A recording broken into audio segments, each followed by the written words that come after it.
The answer is yes, absolutely. The Eagle may be old, but it's still one of the best air superiority fighters flying. The only operational aircraft that is definitively superior to the F-15 in most respects is the Lockheed Martin F-22 Raptor. Other machines have the edge in certain aspects, but the F-15C is still competitive overall despite what the business development departments at various rival contractors might say. Perhaps the most advanced threat the F-15 is likely to encounter is the Russian-built Su-35 floor-to-carry.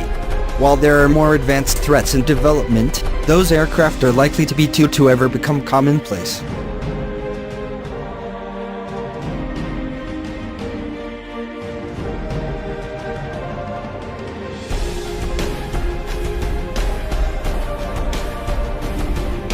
The Su-35 isn't the most common potential threat out there, but there is a good chance it will proliferate. Indonesia has reportedly decided to purchase the Su-35, and we know that the Chinese have had discussions about a potential purchase. The Su-35 is a genuinely dangerous war machine, and in many metrics, it matches or even exceeds the capabilities of the latest upgrades for the F-15. In terms of pure kinematic performance, the Su-35 is slightly slower than the F-15C in terms of max speed, but it can out-accelerate the Eagle with its powerful twin-Saturnized Delhi 117S engines, which put out 31,900 pounds of thrust each. Further, when the jet is relatively lightly loaded, it can maintain supersonic speeds without the use of its afterburners. While excellent acceleration at high altitude to supersonic speeds is a huge advantage, the F-15C is no slouch, and it wouldn't be a decisive edge for the Russian jet. However, where the Su-35 does have an insurmountable edge is at low speeds. The flanker has three-dimensional thrust vectoring and is unbelievably maneuverable at low speeds.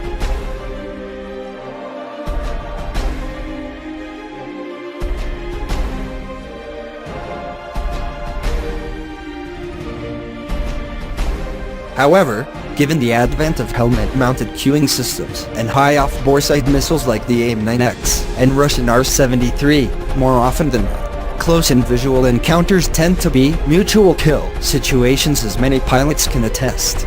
A lot of it is going to come down to pilot skill and, frankly, luck. At longer ranges, the F-15C and the F-15E still have the advantage over the Su-35 with their active electronically scanned array radars. The Raytheon APE-63 V3 and APE-82 V1 on the two Eagle variants are still considerably superior to the Su-35's single-quote Tinkamir phased array radar. The Su-35 does hold a fleeting advantage for now for passive sensors, since it has a built-in infrared search and track system, IRST, but the F-15 fleet will receive a very capable IRST in the near future, nullifying the flanker's edge. One area the flanker probably holds the edge is with its electronic warfare suite. The Su-35S boasts a potent digital radio frequency memory jamming suite that can wreak havoc with the AIM-120 AMRAAM missile. While American missiles are likely to eventually make it through, it will take many more missiles to achieve a kill than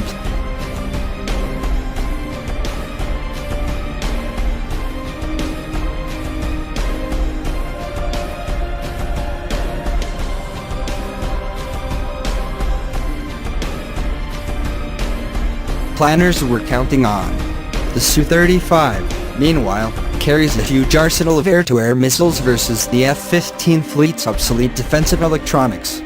The U.S. Air Force is keenly aware of the problem, which is why it places such emphasis on the $7.6 billion Eagle passive/active warning and survivability system upgrade. The real dilemma is that the Su-35 and the current-day F-15 Eagle are comparable, and that's what is worrisome for the U.S. Air Force. The service is used to fighting adversaries where it has a huge technological advantage against the Su-35. That deficit does not exist, and the flanker even has some advantages over the Eagle.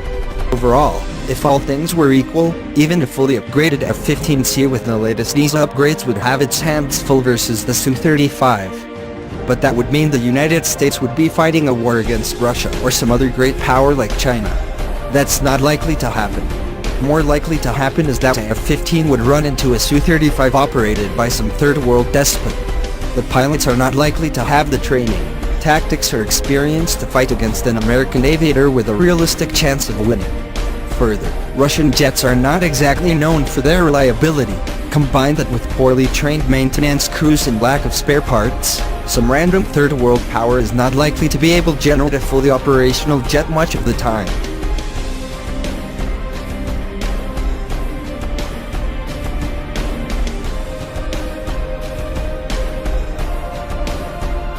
Furthermore, other than Russia and China, a potential adversary is not likely to have an AWACS or full ground-controlled intercept capabilities, which further hampers the enemy. Bottom line, unless the F-15 is fighting World War III, the Air Force is probably going to be okay keeping the Eagle in service for another 2 decades. It might not be the one-sided turkey shoot the Air Force has gotten used to, but the United States isn't in danger of losing air superiority. The Lockheed Martin F-16 Fighting Falcon has been the mainstay of the U.S. and Allied Air Forces for decades. Over the years, the aircraft has evolved from a lightweight visual-range dogfighter into a potent multi-role warplane that flies the gamut of missions ranging from the suppression of enemy air defenses to air superiority. Though it has been operational since 1980, the Viper continues to evolve and will remain in service with the U.S. Air Force and other militaries for decades to come. But while the F-16 remains a potent fighter, potential adversaries have caught up. The latest Russian aircraft like the Sukhoi Su-35 can match or exceed the Viper in many respects. While the Su-35 is more of an analog to the Boeing F-15 Eagle, Russia is selling many more flankers and MiG-29 full-carbon derivatives around the world. Indeed, the U.S. Air Force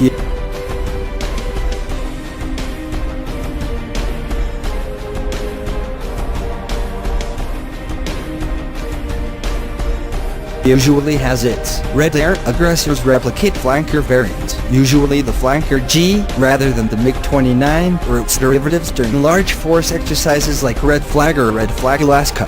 That's because derivatives of the massive twin-engine Russian jet are amongst the most likely aerial adversaries American pilots might face. The Su-35 is not the most common flanker derivative, but it is the most capable version built to date. In the red hands with properly trained pilots and support from ground controllers or an AWACS, the Su-35 is an extremely formidable threat to every Western fighter save for the F-22 Raptor. The F-35 would probably be okay too if the pilots used its stealth, sensors and networking to their advantage. Tactics and training makes all the difference. What about the workhorse fleet of F-16 seconds? The Viper doesn't have the latest upgraded F-15C's massive active electronically scanned array AESA radar, nor can the F-16 usually lob the AIM-120 missile from the speeds and altitudes that the Eagle can attain. But then the F-15C was built as a dedicated air superiority fighter. Most in-service F-16 seconds don't have an AESA installed at all. The UAE's advanced F-16E/FS have the APAD AESA, which has excellent capability, but that's a tiny fleet of aircraft. U.S. Air Force F-16 seconds are not currently fitted with an AESA and are at a severe disadvantage versus the Su-35 or other advanced flanker derivatives. The U.S. Air Force is keenly aware of the problem. The service had intended to retrofit 300 or so F-16 seconds with an upgrade called the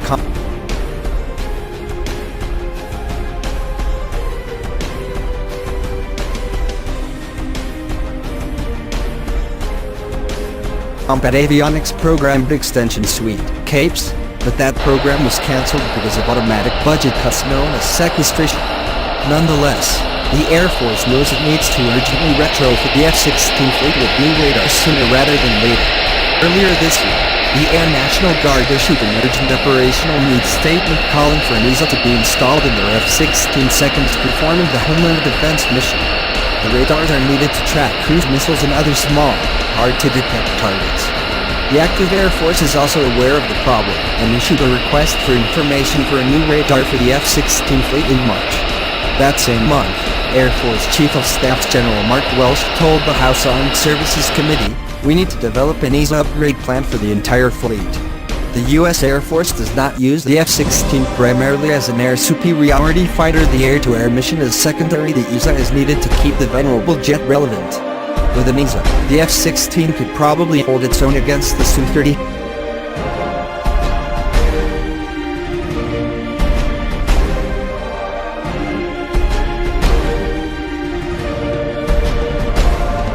At longer ranges, but it would still be a challenge.